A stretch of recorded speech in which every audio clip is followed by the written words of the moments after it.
서울에. 지독하게 비쌌다. 그 잿빛 하늘 아래 손바닥만 한 땅이라도 내 거지라 부르기 위해 박서연은 남편 김진우와 10년을 꼬박 달렸다. 웹툰 작가인 서연은 밤낮 없이 마감에 시달렸고, 평범한 회사원인 진우는 잦은 야근과 주말 출근을 밥 먹듯 했다. 그렇게 두 사람의 청춘을 저당 잡히고서야 마침내 그들은 한강이 멀찍이 내다보이는 마포의 한 신축 오피스텔 열쇠를 손에 쥘 수 있었다. 우와, 엄마, 우리 집 진짜 좋다. 7살 아들 민준이 현관문을 열자마자 신발을 벗어 던지며 거실로 뛰어나갔다. 통유리창 너머로 쏟아지는 오후의 햇살이 먼지 한 톨 없는 강화마루 위에서 부서졌다. 아이의 들뜬 목소리가 텅 빈 공간을 채우자 비로소 이곳이 그들의 집이라는 실감이 났다. 민준아, 뛰지마. 아래층에 할머니 사신대. 서연은 미소를 머금은 채 아들을 타일렀지만 그 목소리에는 꾸짖음보다 벅찬 행복이 더 짙게 배어 있었다. 이삿짐 센터 직원들이 마지막 상자를 내려놓고 돌아간 뒤 세 식구는 한동안 소파도 없는 거실 바닥에 주저앉아 창밖 풍경을 바라보았다. 강변북로를 따라 끝없이 이어진 자동차들의 행렬, 그 너머로 유유히 흐르는 한강, 그리고 해질녘 노을에 물드는 하늘까지 모든 것이 꿈만 같았다. 오피스텔은 방 2개와 거실, 그리고 작은 알파룸이 딸린 구조였다. 부부는 가장 큰 방을 안방으로 쓰고 다른 방 하나는 서연의 작업실 겸 침실로, 그리고 가장 작은 알파룸은 민준의 놀이방으로 만들어주기로 했다. 창고로 쓰기엔 아까운 아이 혼자 놀기에 딱 알맞은 크기의 공간이었다. 이제 여기서 민준이 장난감 마음껏 펼쳐놓고 놀아. 거실까지 가져오지 말고. 진우가 민준의 머리를 쓰다듬으며 말하자 아이는 세상을 다 가진 듯한 표정으로 고개를 끄덕였다. 그 작은 방에 아이의 웃음소리와 상상력이 가득 채워질 것을 생각하니 서연의 마음도 덩달아 부풀어 올랐다. 모든 것이 완벽했다. 단 한 가지 마음에 걸리는 것이 있다면 이 집이 시세보다 눈에 띄게 저렴했다는 점이었다. 입지나 건축 연도, 내부 구조를 고려했을 때 이해하기 힘든 가격이었다. 부동산 중개인은 건축사가 자금 유동성 문제로 급하게 내놓은 급매물이라 설명했지만 서연은 인터넷 부동산 커뮤니티에서 다른 소문을 본 적이 있었다. 마포 신축 오피스텔 미분양 계속되는 이유라는 자극적인 제목의 글이었다. 내용은 간단했다. 오피스텔이 들어선 이 터가 원래 신을 모시던 무당, 그것도 아주 용하기로 소문났던 무당이 살던 집터였다는 것이다. 댓글에는 공사 중의 인부들이 다치는 사고가 잦았다는 둥, 밤마다 이상한 소리가 들렸다는 둥 흉흉한 이야기들이 가득했다. 하지만 서연은 그저 낡은 미신이라 치부했다. 서울 한복판에 귀신 나오는 집이 어디 있단 말인가. 오히려 덕분에 좋은 집을 싸게 구했으니 운이 좋았다고 생각할 따름이었다. 팍팍한 현실을 살아가는 그녀에게 눈에 보이지 않는 존재에 대한 두려움은 사치에 가까웠다. 그렇게 그들의 꿈같은 새집에서의 생활이 시작되었다. 진우는 다시 바쁜 회사 생활로 돌아갔고, 서연은 거실 한편에 마련된 작업 공간에서 새로운 웹툰 연재 준비에 몰두했다. 민주는 유치원이 끝나면 새로 생긴 놀이방에서 시간 가는 줄 모르고 블록을 쌓거나 공룡 인형들을 가지고 놀았다.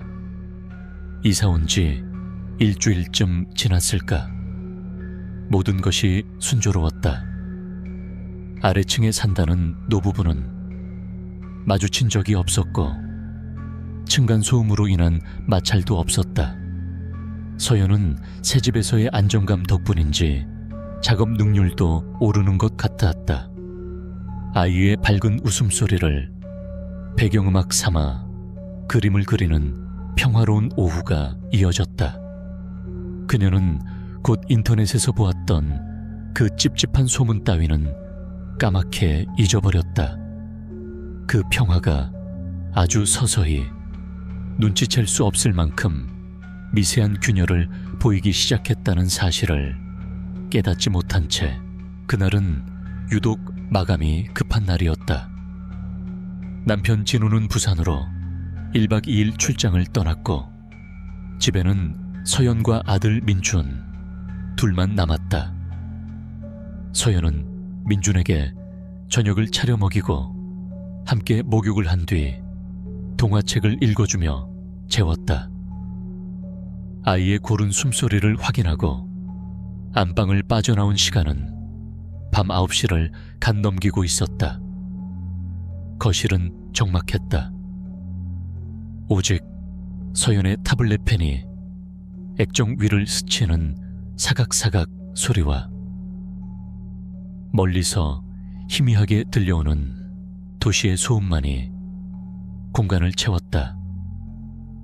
그녀는 뜨거운 커피를 한 모금 마시며 뻐근한 목을 돌렸다.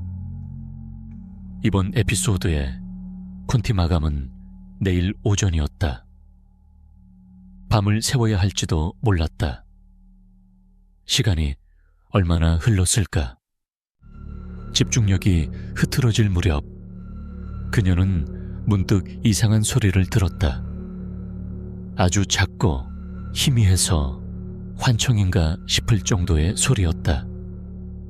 마치 누군가 바로 옆에서 입술을 달싹이며 무언가를 말하려는 듯한 그런 기척. 서연은 작업을 멈추고 귀를 기울였다. 사각, 사각. 펜소리를 멈추자 집안은 완벽한 침묵에 잠겼다. 잘못 들었나 보네. 그녀는 대수롭지 않게 여기며 다시 타블렛으로 시선을 돌렸다. 그때였다. 아, 심심해. 이번에는 분명히 들었다. 어린아이의 목소리 같기도 하고 성별을 구분하기 힘든 가느다란 목소리. 바로 등 뒤 민준의 놀이방 쪽에서 들려온 소리였다.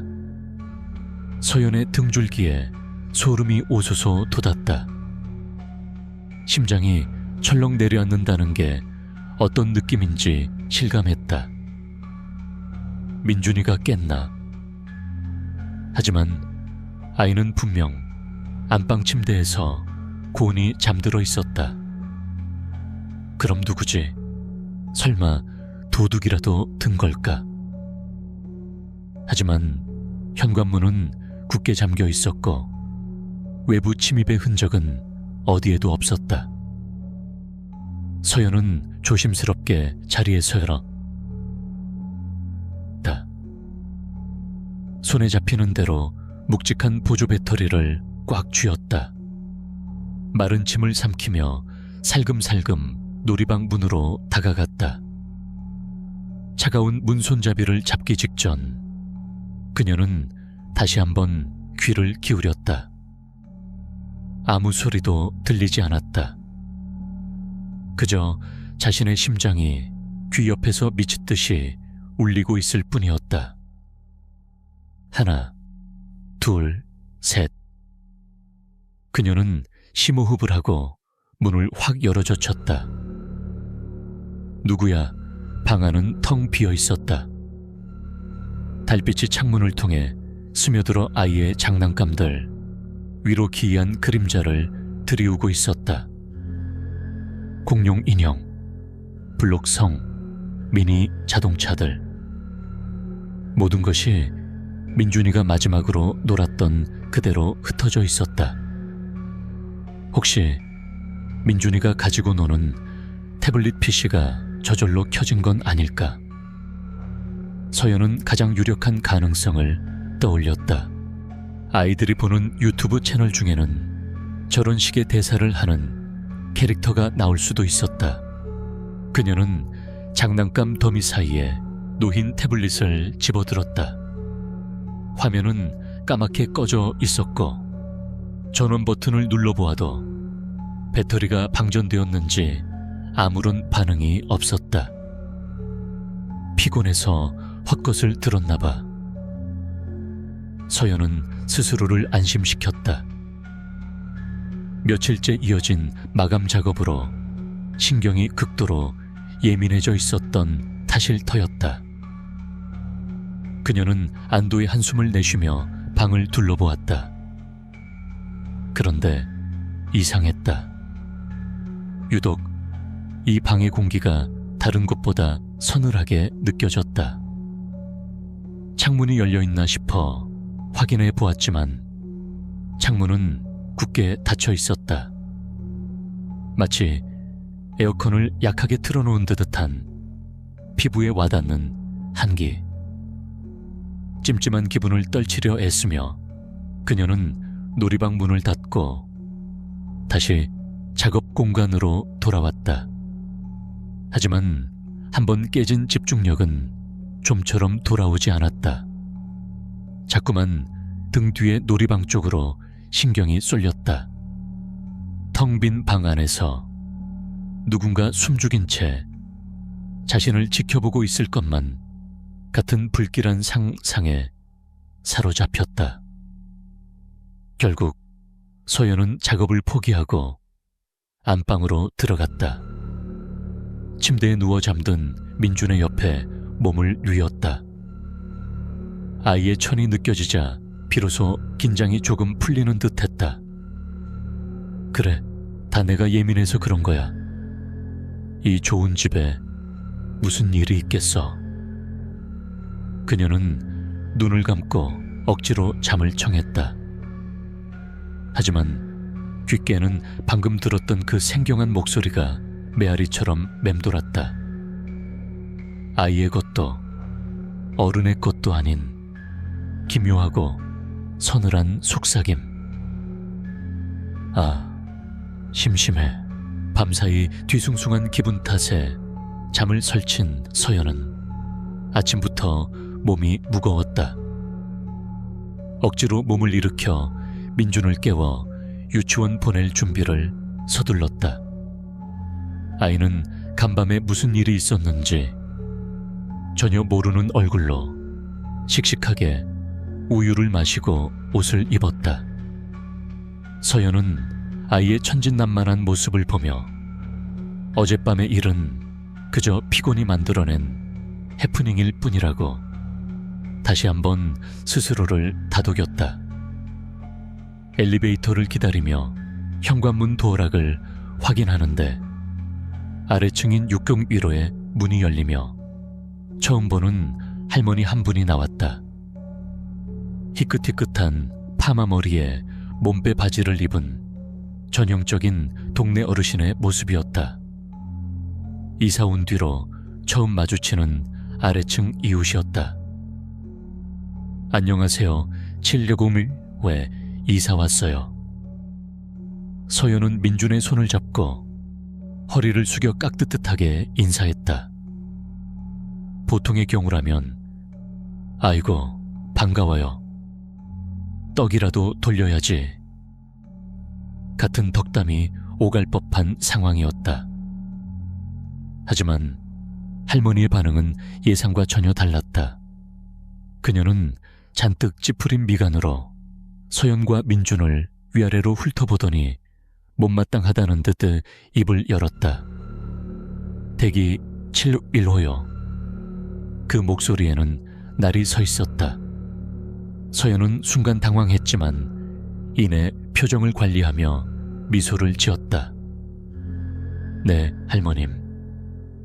혹시 저희 때문에 시끄러우셨을까요? 시끄러운 정도가 아니지. 할머니는 혀를 차며 말을 이었다. 어젯밤에 대체 집구석에서 뭘 한 거요? 애가 아주 밤늦게까지 방방 뛰고 장난감을 내던지고 아주 난리도 아니던데 늙은이가 잠을 한숨도 못 잤어. 서연은 할머니의 말에 눈을 동그랗게 떴다. 전혀 예상치 못한 불평이었다. 어젯밤 민주는 9시부터 깊이 잠들어 아침까지 한 번도 깨지 않았다. 남편은 출장 중이었고 자신은 거실에서 조용히 그림만 그렸다. 쿵쿵거릴 만한 일은 전혀 없었다. 네, 어젯밤에요. 저희 민준이는 일찍 잠들었는데요. 혹시 다른 집이랑 착각하신 거 아닐까요? 서연은 최대한 공손하게 하지만 억울한 감정을 숨기지 못하고 대답했다. 그러자 할머니의 표정이 더욱 험악해졌다. 내가 지금 귀가 어두워서 위층 아래층도 구분 못할 사람으로 보여. 당신네 집 천장에서 딱 당신네 애가 쓰는 작은 방 위치에서 소리가 났다 이 말이요. 무슨 구판을 벌이는 것처럼 쿵쾅거리는데 사람이 잠을 잘 수가 있어야지. 할머니의 확신에 찬 태도에 서연은 말문이 막혔다. 민준의 놀이방. 어젯밤 그 기이한 목소리가 들려왔던 바로 그 장소였다. 우연의 일치라고 하기엔 너무나 정확한 지적이었다. 등 뒤로 식은땀이 흐르는 것 같았다. 정말 죄송합니다. 저희는 정말 조용히 있었는데 앞으로 더 주의하겠습니다. 더 이상 변명하는 것은 무의미해 보였다. 서연은 일단 고개를 숙여 사과했다. 영문을 알 수 없는 소음 때문에 억울하게 오해를 받는 것도 불쾌했지만 그보다 민준의 놀이방에서 발생한 소음이라는 점이 그녀의 마음을 무겁게 짓눌렀다. 새로 이사와서 첫인사부터 이러고 싶진 않았는데 제발 밤에는 좀 조용히 해줘요. 나이 먹으면 작은 소리에도 예민해져. 할머니는 날카로운 한마디를 더 쏘아붙이고는 엘리베이터도 타지 않고 계단 쪽으로 향했다. 횡안이 남겨진 서연과 민준. 아이는 어른들의 대화가 무서웠는지 엄마의 옷자락을 꽉 붙들고 있었다.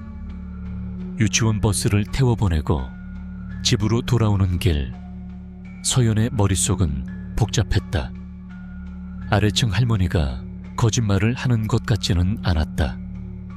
그렇다면 어젯밤 놀이방에서는 정말로 누군가 뛰어다니고 장난감을 내던졌다는 뜻이다. 집에는 자신과 잠든 민준이뿐이었는데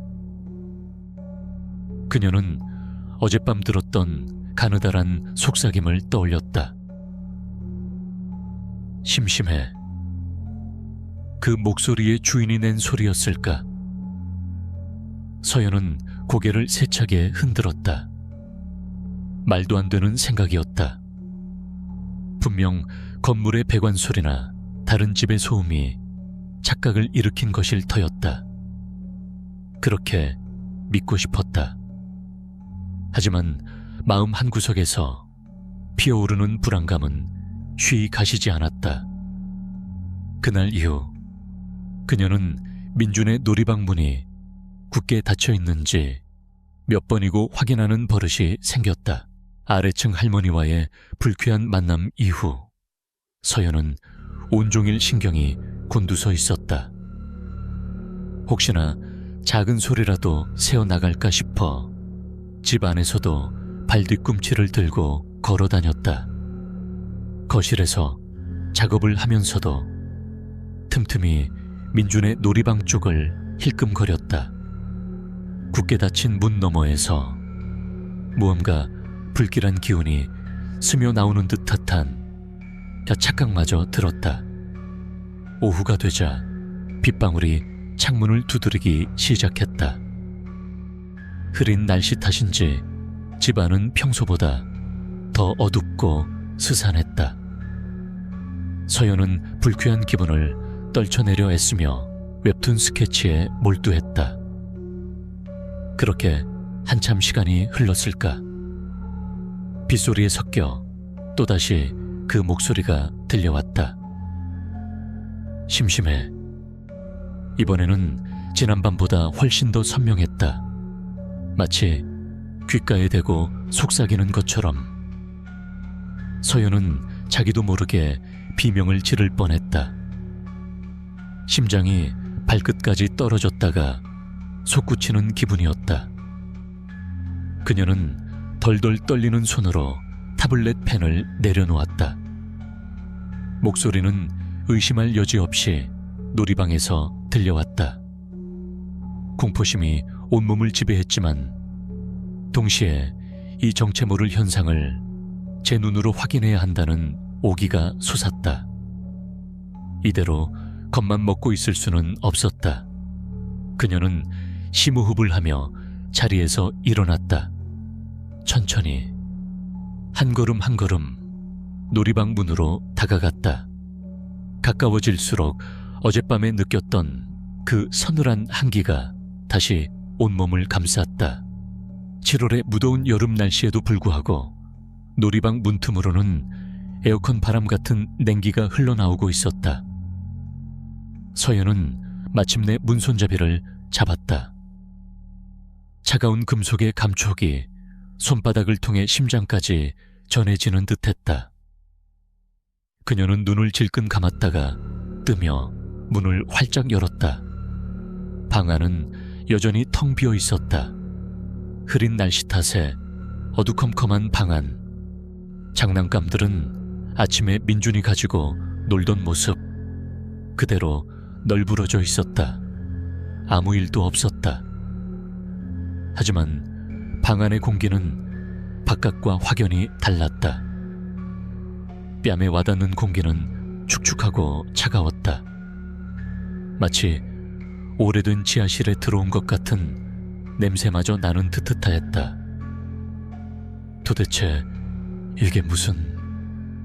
서연이 혼란스러워하며 방 안으로 한 발짝 들어서는 순간이었다. 쾅! 갑자기 등 뒤에서 엄청난 소리가 울렸다. 바람 한 점 불지 않는 실내에서 열려있던 놀이방 문이 마치 누군가 있는 힘껏 잡아당긴 것처럼 굉음을 내며 닫혀버린 것이다. 악! 서연은 짧은 비명을 지르며 반사적으로 문 쪽으로 돌아섰다.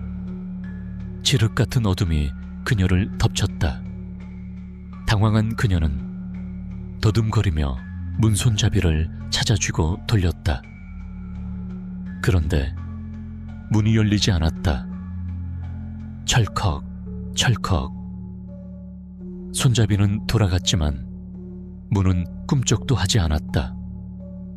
마치 밖에서 누군가 육중한 몸으로 문을 막고 있거나 자물쇠를 걸어 잠근 것처럼 단단하게 고정되어 있었다. 누구세요? 문 좀 열어주세요. 처음에는 장난이라고 생각하려 애썼다. 하지만 이 집에는 자신 외에 아무도 없었다. 공포가 목구멍까지 차올랐다. 그녀는 문을 주먹으로 두드리고 발로 차기 시작했다. 살려주세요. 누가 문 좀 열어줘요. 하지만 문은 요지부동이었다. 칠흑 같은 어둠 속에서 차가운 공기가 폐부를 파고들었다. 어디선가 킥킥거리는 웃음소리가 들리는 것 같기도 했다. 숨이 가빠지고 눈앞이 아찔해졌다. 이대로 이 어둠 속에 갇혀버릴 것만 같은 끔찍한 공포가 밀려왔다. 얼마나 지났을까? 서연이 거의 실시한 직전의 상태로 문에 기대 주저앉으려던 바로 그때였다. 딸깍. 도어락이 열리는 소리와 함께 현관문이 열리는 소리가 들렸다. 그리고 곧이어 익숙한 목소리가 들려왔다. 엄마, 나 왔어. 유치원에서 돌아온 민준이었다. 아이의 목소리가 들리자마자 거짓말처럼 놀이방 문이 달칵 소리를 내며 살짝 열렸다. 서연은 비틀거리며 문을 밀고 뛰쳐나갔다. 거실의 환한 불빛 아래 가방을 맨 채 어리둥절한 표정으로 서 있는 민준의 모습이 보였다. 엄마, 내 방에서 뭐해? 땀은 또 왜 이렇게 흘려? 어디 아파? 아이의 걱정스러운 물음에 서연은 아무 대답도 할 수 없었다. 그저 거실 바닥에 주저앉아 가쁜 숨을 몰아쉴 뿐이었다. 그녀의 눈에는 방금 전까지 자신을 가두었던 그 어둡고 차가운 놀이방 문이 선명하게 비쳤다. 저것은 더 이상 아들의 놀이 공간이 아니었다.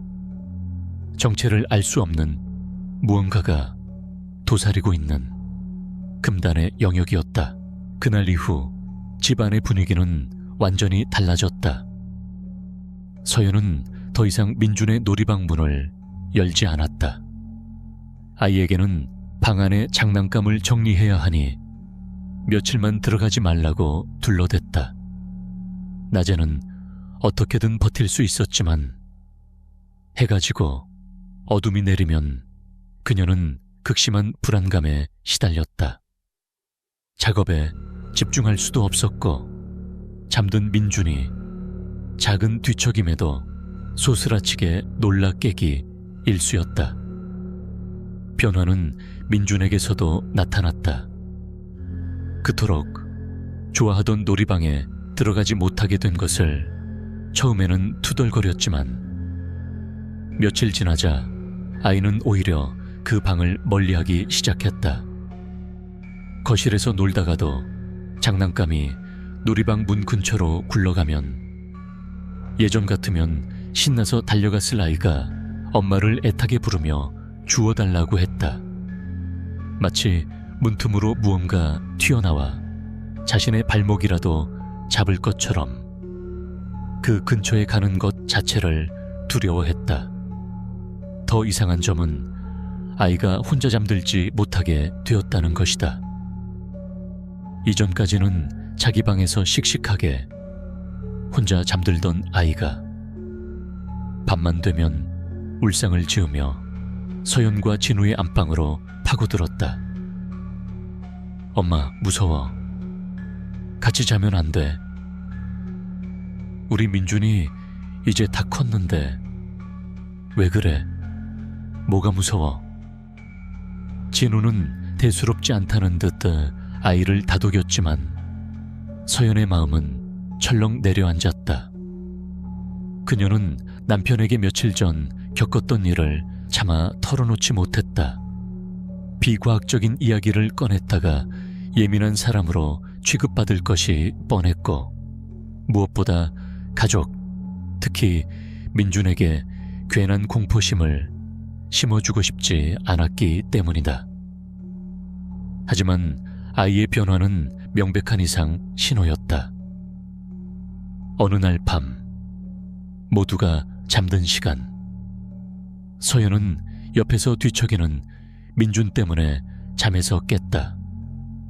아이는 식은땀을 흘리며 끙끙 앓고 있었다. 악몽이라도 꾸는 듯했다. 서연은 아이의 등을 토닥여주며 부드럽게 물었다. 민준아, 무슨 꿈 꿨어? 왜 이렇게 땀을 흘려? 잠결에 칭걸대던 아이는 엄마의 목소리에 반쯤 눈을 떴다. 그리고 공포에 질린 목소리로 속삭였다. 엄마, 놀이방에 누가 있어? 서연의 심장이 멎는 것 같았다. 그녀는 최대한 침착함을 유지하며 아이를 품에 꼭 안았다. 아니야, 민준아, 아무도 없어. 엄마가 문 꼭 잠가놨잖아. 아니야, 있어. 맨날 나한테 말을 걸어. 아이는 거의 울먹이며 말했다. 아이의 입에서 나온 이야기는 충격적이었다. 민주는 이사 온 첫날부터 놀이방에서 이상한 소리를 들었다고 했다. 혼자 장난감을 가지고 놀고 있으면 어디선가 같이 놀자 혹은 심심하다는 목소리가 들려왔다는 것이다. 처음에는 장난감에서 나는 소리인 줄 알았지만 그 목소리는 민준이 잠자리에 들려고 할 때면 어김없이 들려와 가지마, 더 놀아줘 라고 속삭였다고 했다. 그래서 거기서 자기 싫었어. 그 친구가 밤새 나를 쳐다보는 것 같단 말이야. 아이는 결국 울음을 터뜨렸다. 그동안 아이가 느꼈을 공포가 고스란히 전해져 서연의 가슴은 미어지는 듯 했다. 단순히 헛것을 듣는 수준이 아니었다. 아이는 정체불명의 존재와 계속해서 교감하고 있었던 것이다. 그리고 그 존재는 아이를 놓아주려 하지 않고 있었다. 서연의 머릿속에서 모든 조각들이 맞춰졌다. 아이가 들었던 목소리, 아래층 할머니가 들었던 소음, 자신이 겪었던 감금의 공포, 이 모든 것이 하나의 실체, 민준의 놀이방에 도사리고 있는 무언가를 가리키고 있었다. 그녀는 더 이상 이 문제를 외면할 수 없었다. 이것은 단순한 신경과민이나 착각이 아니었다. 보이지 않는 위협이 아들의 영혼을 갉아먹고 있었다. 밤은 깊어가 갔고 창밖은 칠흑 같은 어둠에 잠겨 있었다. 서연은 흐느끼다 지쳐 잠든 아이의 얼굴을 내려다보며 굳게 결심했다. 이 집에서, 이 끔찍한 공포에서 반드시 내 아들을 지켜내야만 한다고. 그러기 위해서라면 무엇이든 할 생각이었다. 그녀의 눈에 비친 놀이방 문은 이제 지옥의 입구처럼 보였다. 그날 밤 진우는 또다시 지방 출장을 떠나고 없었다. 마치 폭풍전야처럼 불길한 예감은 어김없이 남편의 부재를 틈타 찾아왔다. 민준이 겪은 일을 털어놓자 진우는 아이가 새 집에 적응하느라 예민해져서 그런 걸 거야. 당신도 너무 신경 쓰지 마 라며 가볍게 넘겼다. 그의 반응은 예상했던 바였지만 서연은 혼자서 이 모든 것을 감당해야 한다는 사실에 깊은 무력감과 외로움을 느꼈다. 민주는 엄마 품에 안겨서야 겨우 잠이 들었다. 서연은 아이를 안방 침대에 눕히고 방문을 살짝 열어둔 채 거실로 나왔다. 잠을 잘 수가 없었다. 그녀는 불을 모두 켜놓고 소파에 앉아 뜬 눈으로 밤을 지새울 작정이었다. 손에는 혹시 모를 상황에 대비해 묵직한 스테인리스 텀블러를 꽉 쥐고 있었다. 밤 10시, 11시. 시간은 거북이처럼 느리게 흘러갔다. 째깍거리는 시계 소리 외에는 아무 소리도 들리지 않았다. 어쩌면 오늘은 그냥 조용히 지나갈지도 모른다는 헛된 희망이 고개를 들 무렵이었다. 쿵. 놀이방 쪽에서 무언가 무거운 것이 바닥에 떨어지는 듯한 소리가 났다. 서연은 저도 모르게 몸을 움츠렸다. 시작이었다. 쿵, 쿵, 쿵. 소리는 점차 규칙적인 패턴을 띠기 시작했다. 마치 아이가 공을 벽에다 던지며 노는 듯한 소리. 이어서 장난감 상자를 엎어버리는 듯 더 와르르 하는 소음과 미니카 바퀴가 바닥을 긁으며 굴러가는 소리가 뒤따랐다. 아래층 할머니가 구판을 벌인다고 표현했던 것이 바로 이런 소리였을 것이다. 서연은 숨을 죽였다. 소리는 점점 더 거칠고 난폭해졌다. 단순한 놀이가 아니었다. 무언가에 대한 분노와 불만을 표출하는 듯한 광적인 몸부림에 가까웠다. 그리고 마침내 그 목소리가 들려왔다. 심심해. 심심하다고. 이전의 가느다란 속삭임이 아니었다. 짜증과 분노가 가득 담긴 날카로운 외침이었다. 나랑 놀아줘. 왜 아무도 나랑 안 놀아주는 거야? 목소리는 어린아이의 것임이 분명했지만 그 안에 담긴 감정은 아이의 것이라고 하기엔 너무나 시커멓고 뒤틀려 있었다. 서연은 두 손으로 귀를 막았지만 소리는 뇌 속까지 파고드는 듯 선명했다. 놀자, 놀자, 놀자니까. 외침과 함께 놀이방 안에서는 무언가를 부수고 내동댕이 치는 소리가 광란처럼 울려 퍼졌다. 서연은 공포에 질려 덜덜 떨면서도 잠든 민준이 깰까봐 안방 쪽을 초조하게 바라보았다. 그때였다. 킥, 킥, 킥, 히히히. 분노에 찬 외침이 섬뜩한 웃음소리로 바뀌었다. 그 웃음소리는 서연의 마지막 남은 이성의 끈을 끊어버릴 듯했다. 마치 이 모든 상황을 공포에 질려 떠는 그녀의 모습을 즐기고 있다는 듯한 조롱 섞인 웃음이었다. 바로 그 순간 띵동, 띵동, 띵동. 현관 초인종이 미친 듯이 울리기 시작했다. 동시에 누군가 현관문을 주먹으로 쿵쿵 두드려댔다. 거기 누구 없어? 이봐요, 791호. 문 좀 열어봐요. 아래층 할머니였다. 잔뜩 격앙된 목소리. 지금 이 순간 할머니의 등장이 얼마나 구원처럼 느껴졌는지 모른다. 서연은 비틀거리며 소파에서 일어나 현관문으로 향했다.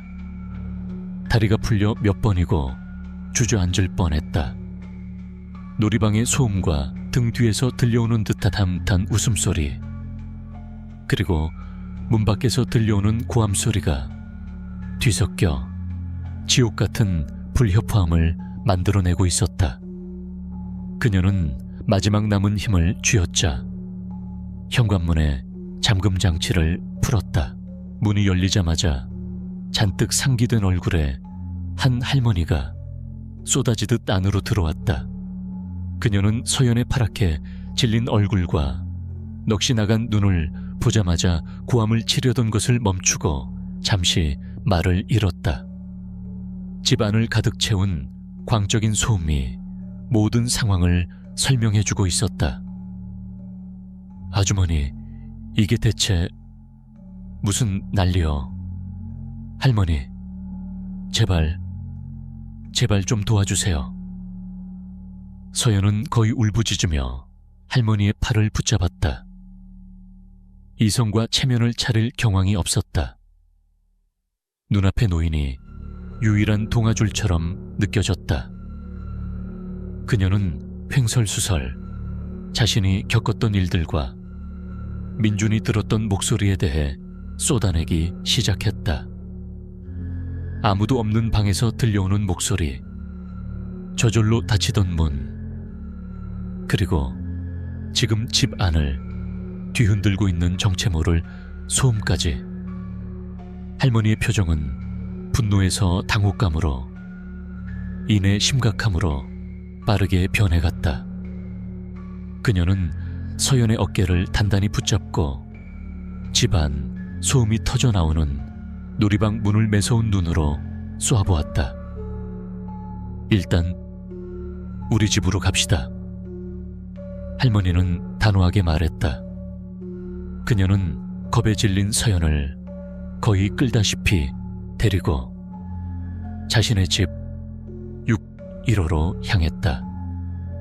691호의 내부는 서연의 집과 정확히 좌우 대칭인 구조였다. 할머니는 서연을 자신의 안방으로 이끌었다. 그 방은 위치상 서연의 집에서는 바로 민준의 놀이방 아래에 해당하는 공간이었다. 조용히 하고 들어봐요. 할머니는 방의 불을 끄고 서연과 함께 바닥에 주저앉았다. 숨 막히는 정적 속에서 두 사람은 귀를 기울였다. 쿵, 쿵, 쿵. 천장 너머에서 바로 그들의 머리 위에서 누군가 맨발로 뛰어다니는 소리가 생생하게 들려왔다. 장난감 블록이 무너지는 소리, 무언가 바닥을 빠르게 긁는 소리까지.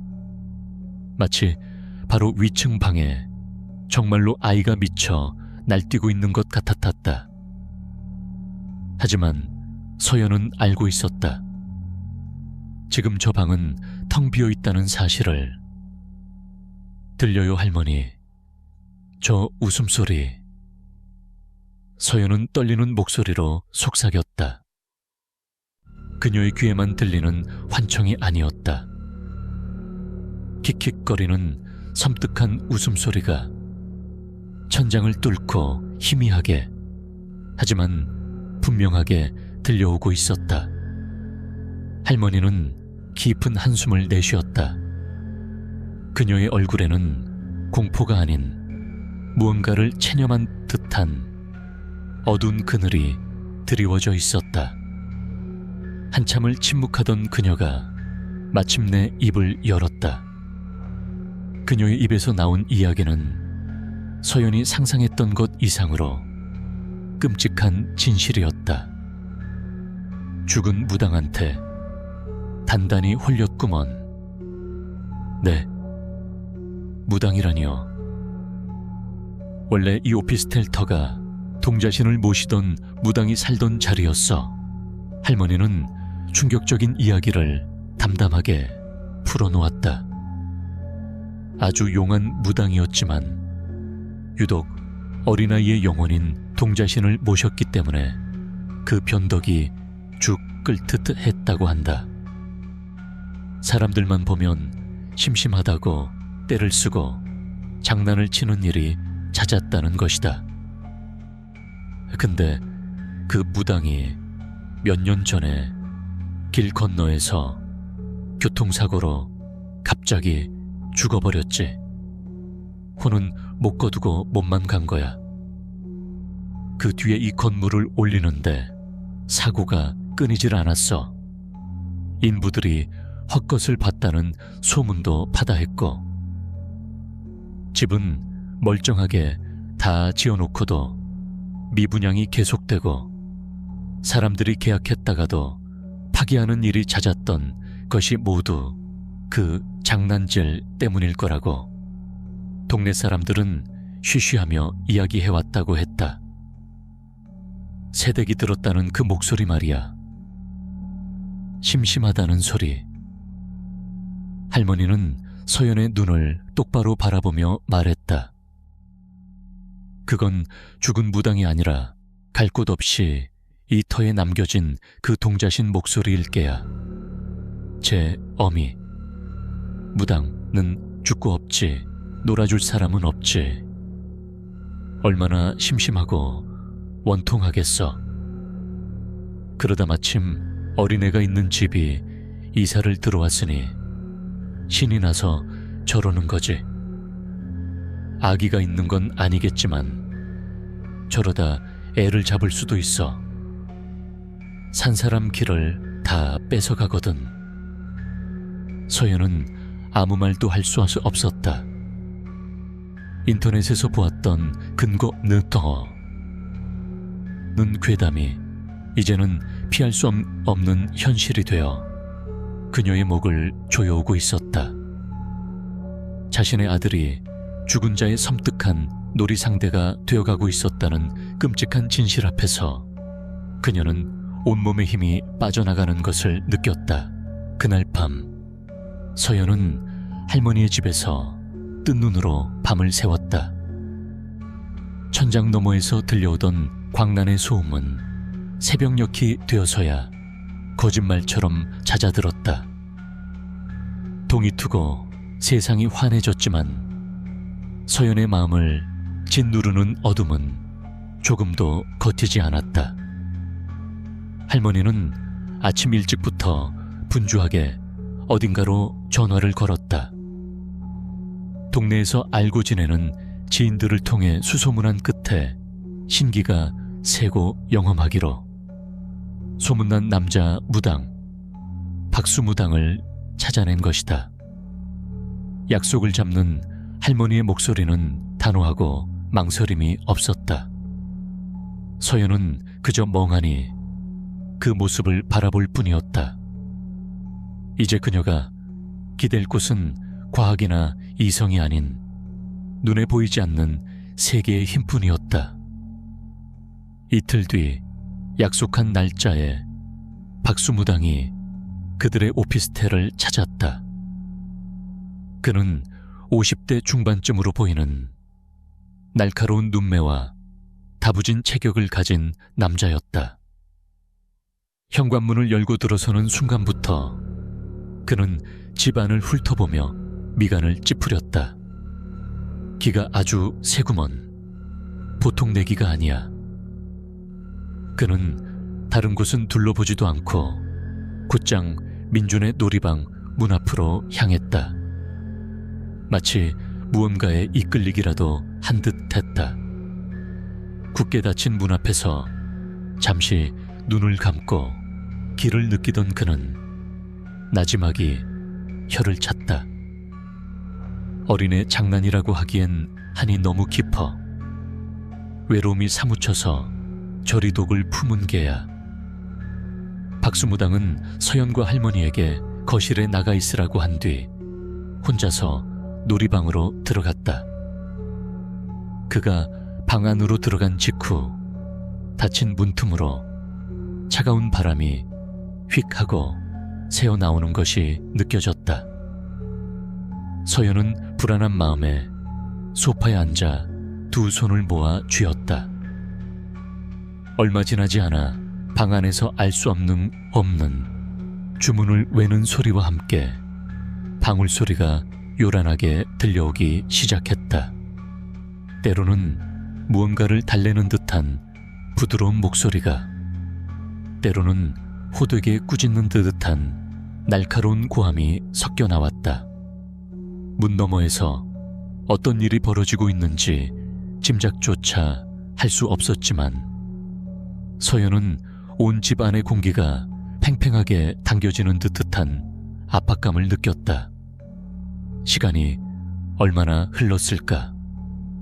한 시간이 한나절처럼 느껴질 무렵 요란하던 방울 소리가 멎고 방문이 열렸다. 온몸이 땀으로 흠뻑 젖은 박수무당이 지친 기색으로 걸어 나왔다. 일단 급한 불은 껐어. 그는 자리에 주저앉아 거친 숨을 몰아쉬며 말했다. 아주 질기고 고약한 놈이야. 어미를 잃은 슬픔이랑 아무도 놀아주지 않는 외로움이 뒤엉켜서 때를 쓰는 신보거든. 아이한테 붙어서 길을 빨아먹고 있었어. 며칠만 더 늦었으면 큰일 날 뻔했지.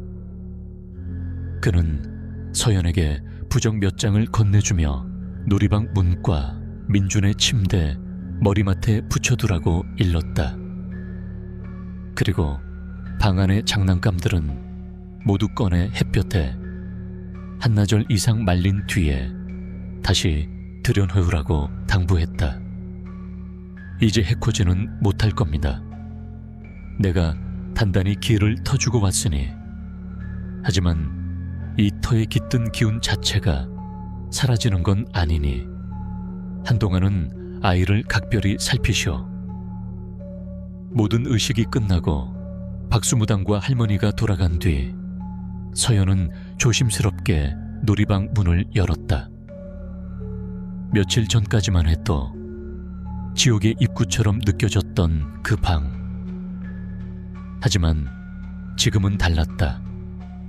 지독하게 느껴졌던 한기는 사라지고 대신 창문을 통해 들어오는 햇살이 방 안을 따스하게 채우고 있었다. 마치 오랫동안 앓던 열병이 거짓말처럼 가라앉은 듯 집안의 공기가 한결 가볍고 평온해져 있었다. 서연은 그제야 참고 있던 눈물을 터뜨리며 바닥에 주저앉았다. 길고 길었던 악몽이 끝났음을 직감했다.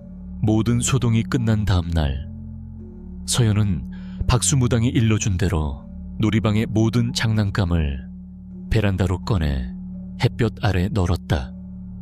그러던 중 민준이 가장 아끼던 공룡 인형들 사이에서 낯선 나무 구슬 팔찌 하나를 발견했다. 민준의 것이라고 하기엔 너무 낡고 색이 바랜 오래된 물건이었다. 그것을 보는 순간 서연은 이것이 그 아이가 남긴 흔적일지도 모른다는 생각에 섬뜩해져 서둘러 종이에 싸서 버렸다. 집이 안정을 되찾자 민준은 놀랍도록 빨리 원래의 모습을 되찾았다. 더 이상 밤에 무섭다며 울지도 않았고 안방으로 파고드는 일도 없어졌다. 아이의 얼굴에 다시금 생기와 웃음이 돌아왔다. 며칠이 지난 주말 오후 서연은 거실에서 민준과 함께 블록 쌓기를 하고 있었다.